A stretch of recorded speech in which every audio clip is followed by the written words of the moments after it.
So I just finished watching Alakada and Boujee on cover. Toyin Abraham. This is the best thing Toyin Abraham has done. This is by far the best film. You know, I watched Malaika. I watched Alakada, the other one before this one. I've watched which other one? I've watched so many projects by Toyin Abraham, and this is by far the best movie that Toyin Abraham has done. I was about to talk about something. Watching this movie, I was finally able to articulate something that has been just ruminating in my mind. I've been able to finally articulate it. There are certain movies, because you know, movies they are there for different things. Some movies their purpose is to entertain, some movies their own is to pass message, some movies they the different things. And I'm finding that there's a type of movie that I'm now going to start calling carnival films. Where sometimes one of the purposes of this film, it's like a ride. It's like if you go to a carnival or a park, like there are attractions. And so certain things and certain movies, they just have moments that are like attractions. Because there were moments that I was writing, because obviously I was taking notes when I was watching. And there were some things that I kept on going, this is very random. This is very random. This is very random. And I'll tell you the moments. For example, the beginning fight scene, the way it opens is so random. The scene in front of the market where they are confronting Shine Shine and Bimbo Akintola's character, and then Yetunde comes and starts to. That scene went on for so long, kind of random. The scene with Portable, so random. And then, most especially, I'm just going to call you a couple of names in this movie that make cameos. So, Pella, Opeyemi Franklin, Isbeyu, Toke, Kiki, Helen Paul, Ike Ogbonna. So many people are in this movie. Now, at least I can say that Kiki and Ike Ogbonna, they kind of go on, and Bimbo Akintola to some degree. We kind of see them again in the larger context of the film. But you see some of these names like Pella, Toke Makinwa, who I love, and Toke did well in this film. Opeyemi, Bayu. When I tell you, and that's when I went, oh, and then let me tell you some other moments. Like the random scene in Atlanta where she's now daydreaming of herself in America. And you see Helen Paul. By the way, if you do not know who I am, my name is VDK. I make movie bingo cards, which you can find on my Substack, vdkfilmclub.substack.com, and I talk about movies. The way she's invited to Cotonou, Benin Republic, the Benin Republic scenes where we just have Kiki doing tour guide essentially. In a and I'm sure many people watching this, and I'm sure that there are some people that will watch this and go, and I probably would have prior to today gone, that was very pointless. There's no point to any of this. Like, what's the point of this? She's just wasting time. She's just bringing faces. What's can be the head of having them here? But I've articulated it. Some movies, they are what I like to call carnival movies, where they're usually like this film was around the festive period. They know people are going to come and see. So sometimes they also now gather some of the big names of the year, like Pella, like Opoyemi, and then they put them in so that when you're watching, it's like a ride you're on and you're seeing attractions and you go, ah, I see Pella, ah, I see Opoyemi, ah, maybe it can be that. And then the people have maybe one or two lines, and that is the whole purpose of it. Once I realized this, because there are other movies I'm sure as I'm talking that are coming to your mind, that you just go, oh, so that is the purpose. It's just for you as the viewer to go, ah, I see Pella, hey, yeah, waiting, be waiting in the act. And then you watch it, and then you say, ah, that was Pella. That was the whole purpose. So you thinking about this, if you're thinking about criticizing this as like a, I'm only coming for the plot, I'm only coming for the story, how does this tie in? These types of movies sometimes you don't have to think like that. It's a different type of film. They are what they call carnival type of film. And this is just an attraction. In the midst of everything, just look, see Pella, see Opeyemi. That is the whole point. I've been able to finally put a name to it, carnival films. So that is one thing I say about this film. Now, other things I want to say though.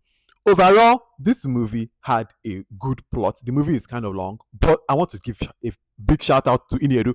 Iniedo as the character of Sharon did an amazing. First of all, Iniedo looked good. Let's just start there. And then two, she played the role well. Like Ini gave the range of evil, maniacal, but also emotional when she's kind of pleading for her life at the ending. But then also like a charitable woman when she's meant to be. But her as a mob boss when she's walking at the end in handcuffs, I say, Iniedo, first of all, you look good. And two, Ini gave her she acted. I really loved her performance. Toyin Abraham did a fantastic job too. Like, I want to talk about the girl that played. I wrote her name. Hold on. Abebi Lizzie J cracked me up. I had to find her name because I was like, this is. I've seen her in a couple of things. I saw her in Progressive Tailors Club, which is one of my favorite comedies. Go and watch that movie if you haven't. But I saw her here again, and I said, this Abebi actress is really funny. Lizzie J, you did very well. Rebecca too. Oh, also Rebecca and Olumide Oworu's character, her brother, where they talk about the plight of the Nigerian youth. I just thought, oh, that was sad.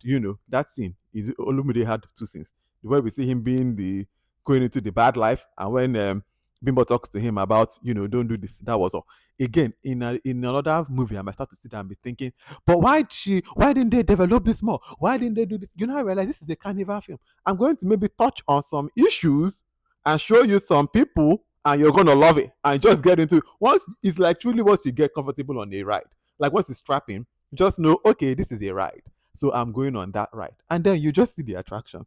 But the good thing I would say about this movie is that outside of just attractions like a Chief Daddy, which it's another very carnival movie, and it does it to a less good degree of what I'm about to talk about, is this movie actually has a plot. Like this movie actually does talk about a lot of things. For example, let me tell you a couple of things I wrote. That the fake job vacancy is bringing very good awareness to that topic. Like, there's a girl who she reads a fake job vacancy online, and then she shows up at the police, and then they kidnap her and they use her for organ trafficking. That was just nice awareness for fake job vacancies. It's telling people, don't go to places you don't know by yourself. Be aware. Don't just read everything you see and you believe it, even if it's from a person that seems like a reputable person, like Miss Sharon. In this movie, she's supposed to be like a philanthropist and this very good woman. So when you see job vacancies on her site, you will kind of believe it, and you will not let your guard down. But don't, make sure people know where you are. Like it really tells you. I was like, oh, even for me, that was very insightful. Like, oh yeah, people can lie and do stuff like this through job vacancies. And then even the party, saying, oh, come to the party for 200K for the after party, and then using that as a front to also traffic people. It brought awareness. So I liked the awareness that this movie too brought. They also had the storyline of Mayowa and domestic violence. So, the movie talks about, the plight of the Nigerian youth in terms of jobs. Mayowa's, it talks about domestic violence. It talks about organ trafficking and, awareness for that. It talks about lies and the implication of lies, because it's in this whole story, what we kind of foreshadow, and her brother tells her at the beginning of, one day you will, what did he say? One day is coming when you will need just one person to believe you and nobody will. Is the implication of lies and where that can lead. So it talks about that as well. So it touches on a couple of things. And that is what I will also give props to. That while this movie is a very carnival movie and it's a flash, I'm just going to give you a little bit of a storyline here, a little bit of a storyline here, a little bit of a storyline here. See Pella, a bit of storyline, bit of storyline. See Opeyemi, bit of storyline. See Kiki, bit of storyline. See, that is the movie. So once you take it as that, and then you actually also enjoy the ride and enjoy the attractions, you also get a good plot that's actually really good and touches on a lot of things. The acting is decent. You laugh. There's really comedic scenes. Yetunde cracked me up when she talked about King Sunny Ade being a houseboy in her house. She cracked me up. There was another one that she said that cracked me. The Abebi saying Demure cracked me up. The insults they were giving her, that she's wearing shoulder pad, her trying to seduce the older man, him calling her, dry firewood. There were some things that I actually laughed at. So there is some good comedy in it. Honestly, overall, I will tell you that. Let me tell you something. Toyin Abraham, this is the best thing. Toyin Abraham, sorry. This is the best thing Toyin Abraham has done. This Alakada and Boujee. Toyin Abraham, Colette, you do like this. You did well. You did well. We hope that it's only better and better from here. Shout out to you, Toyin Abraham. All right. Till the next video and to the next movie I make. Bye. See you later.